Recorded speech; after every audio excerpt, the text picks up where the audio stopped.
सुबह का समय था।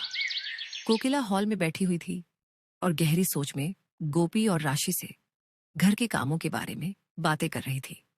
हॉल में हल्की धूप की किरणें खिड़की से अंदर आ रही थीं और वातावरण में एक सन्नाटा था। तभी दरवाजे की घंटी बजी। गोपी उठकर दरवाजा खोलती है और सामने खड़ी थी सविता बेन। वह हमेशा की तरह बड़ी मुस्कान और तेज चाल से अंदर आई। सविता ने तुरंत कोकिला को बधाई दी और कहा, अरे वाह कोकिला, तुम्हारे अहिम और जिगर ने कितना बड़ा नाम कमा लिया है। सच में तुम कितनी भाग्यशाली हो। अब तो एक शानदार पार्टी होनी चाहिए। कोकिला ने गंभीर स्वर में जवाब दिया, हाँ सविता, आज रात ही एक भव्य पार्टी रखी है, तुम जरूर आना, भूलना मत। सविता ने शरारती मुस्कान के साथ आगे कहा, जरूर आऊंगी। और हाँ राशि, तुम कोई हॉट ड्रेस पहनना, आजकल का जमाना वैसा ही है। फिर उसने गोपी की तरफ देखा और ताना मारते हुए बोली, और तुम तो वही साड़ी ही पहन लेना, तुम्हें तो वही सूट करती है।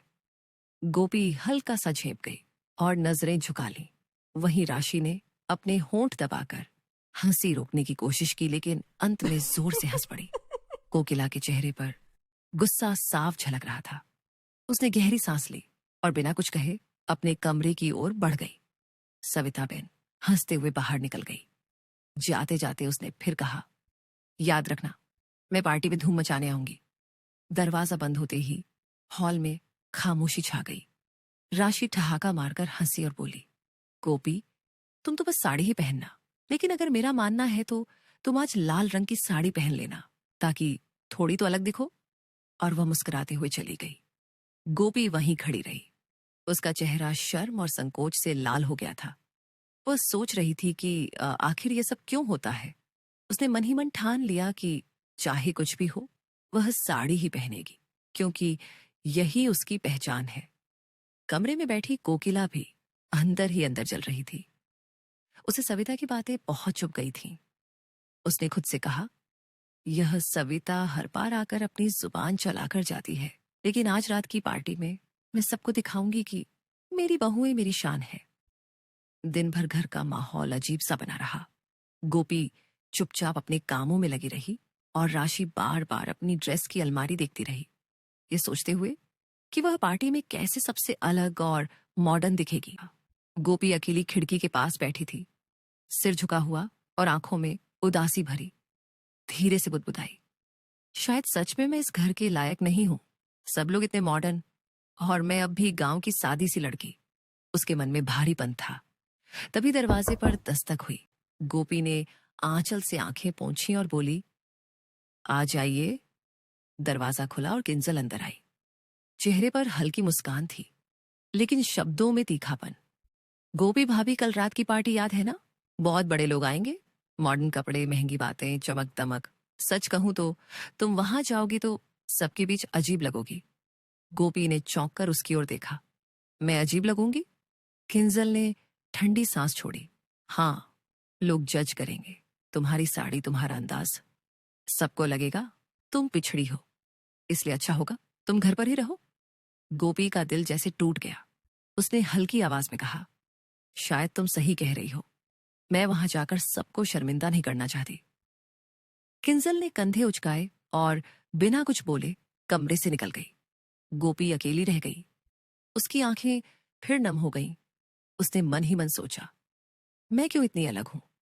क्यों मैं अपने पति, अपने परिवार को गर्व महसूस नहीं करवा सकती? बाहर कमरे के दरवाजे के पास कोकिला खड़ी थी। उसने सारी बातें सुन ली थीं। उसके चेहरे पर गुस्सा और दर्द दोनों झलक रहे थे।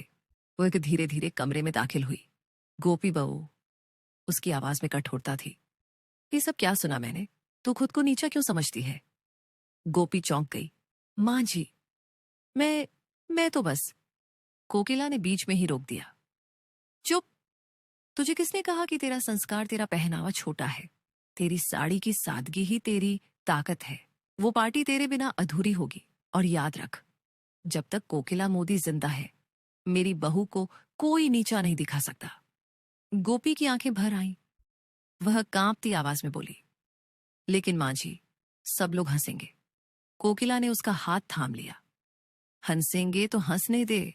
लोग कल हंसते हैं और परसों भूल जाते हैं, पर बहू, तेरे अंदर की अच्छाई, तेरी सच्चाई, वो किसी भी हीरे जवाहरात से बड़ी है, और मेरी नजर में तू सबसे बड़ी है। गोपी का चेहरा ढकते आंसू अब कृतज्ञता में बदल गए। उसने सिर झुका लिया और धीरे से कहा, मां जी, आप ही मेरा सहारा हो। अगर आप साथ हैं तो मुझे किसी की परवाह नहीं। कोकिला ने गर्व से सिर उठाया। बस यही चाहिए।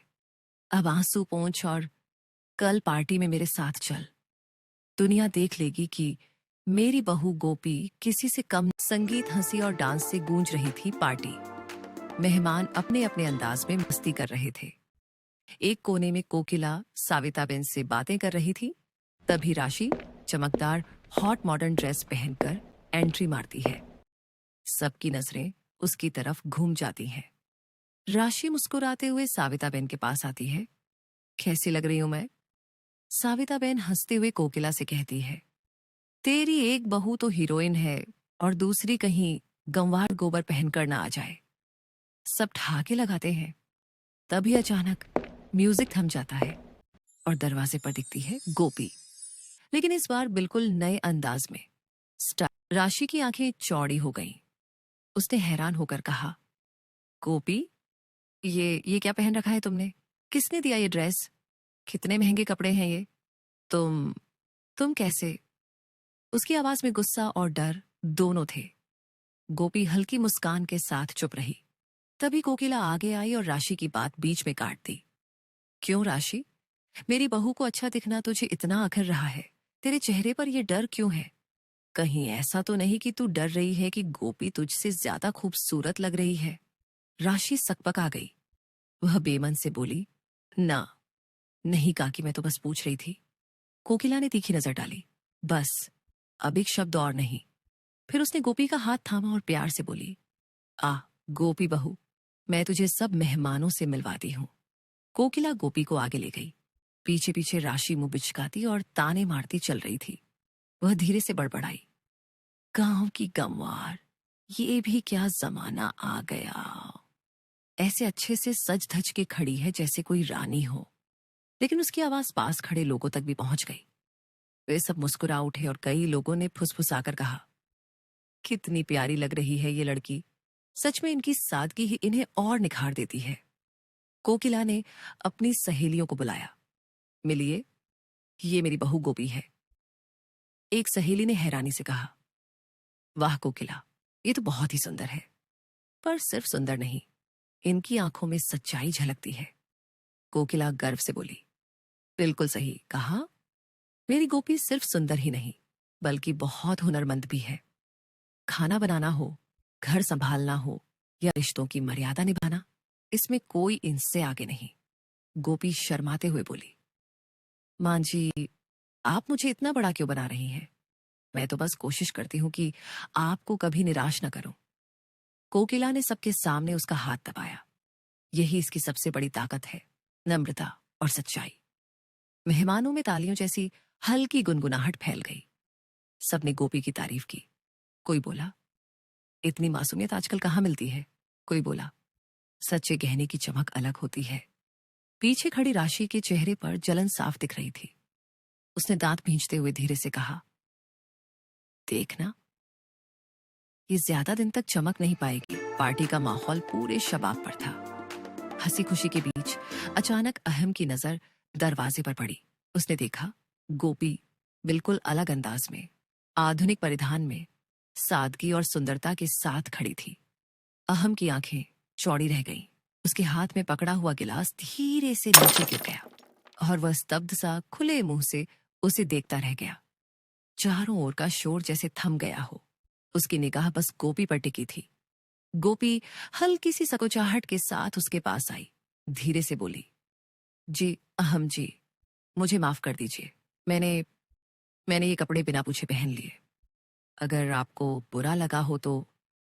अहम ने तुरंत उसकी बात बीच में ही रोक दी। उसकी आवाज गहरी और गंभीर थी। गोपी, रुक जाओ, बुरा क्यों लगेगा? तुम बहुत अच्छी लग रही हो। गोपी ने झिझकते हुए उसकी ओर देखा। गालों पर हल्की सी लाली छा गई। होंठों से बस एक शब्द निकला, धन्यवाद।